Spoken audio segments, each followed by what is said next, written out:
ଥରେ ମୋ ନାତି ମୋତେ ପ୍ରଶ୍ନ କଲା, ମା ତୁମେ ତ ବିରି କିଣି ଆଣିକିନି ଚୋପା ଛଡ଼ା ବିରି ବିକ୍ରି ହେଉଛି, କିଣି ଆଣିକିନି ପିଠା କରିବ କିମ୍ବା ବଢ଼ି କରିବ, କିନ୍ତୁ ଇଏ ବିରିକି ରଗଡ଼ି ତାକୁ ଧୋଇ ପରିଷ୍କାର କରିକିନି କାହିଁକି ଏତେ ପରିଶ୍ରମ କରୁଛ?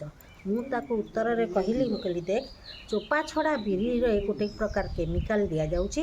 ଯେହେତୁ ବିରିର ଉପର ଚୋପାଟା ଟାଣ, ତାକୁ ପୋକ ଶୀଘ୍ର ଆଟାକ୍ କରେ ନାହିଁ, କିନ୍ତୁ ଯେହେତୁ ଚୋପା ବିରି ଉପରୁ ଛଡ଼ା ଯାଉଛି ତାକୁ ଶୀଘ୍ର ପୋକ ନଷ୍ଟ କରିବେ ବୋଲି ଏକ କେମିକାଲ ଦିଆଯାଉଛି, ଯାହାକି ସ୍ୱାସ୍ଥ୍ୟ ପକ୍ଷେ ହାନିକାରକ।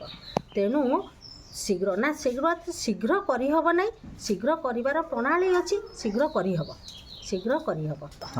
ଦେଖେ, ବତୁରା ଯାଇଥିବା ବିରିକି କେତେ ଶୀଘ୍ର ଚୋପା ଛଡ଼ାଇ ଆମେ ପିଠା କିମ୍ବା ବଢ଼ିକୁ କରିପାରିବା।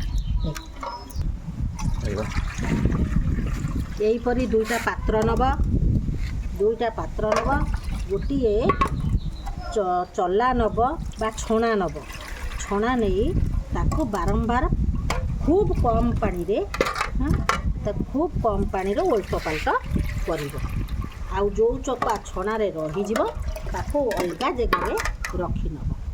ଦେଖ କେତେ ଶୀଘ୍ର ବିରିର ଚୋପା ବାହାରି ଯାଉଛି। ଷ୍ଟପ୍। ଏକରେ ବିରିର ଚୋପା ଗାଈ ଖାଇବେ, ହେଇଥିବା ବିରିର ବାସ୍ନା ଅଧିକ ଭଲ। ତା ପାଖରେ ସ୍ୱାଦିଷ୍ଟ ମଧ୍ୟ। ବରା କର, ବଢ଼ି ପକାଅ କିମ୍ବା ଘରେ ପିଠା କରିକିନି ଖାଅ। ଚୋପା ଛଡ଼ା ବିରି ଅପେକ୍ଷା ଏ ବିରିର ବାସ୍ନା ଅଲଗା, ପିଠା ମଧ୍ୟ ଭଲ ହୁଏ। ବହୁତ ସହଜ, ପାଣିର ଆବଶ୍ୟକତା ଏତେ ପଡ଼ିନଥାଏ। ଖୁବ୍ କମ୍ ପାଣିରେ ଏହା ଶୀଘ୍ର କେମିତି କରାଯିବ ତାହା ଏଇଠୁ ଦେଖିବ। ଗୋଟେ ଡ୍ରପ୍ ପାଣି ମଣିଷର ଜୀବନ ରକ୍ଷା କରେ।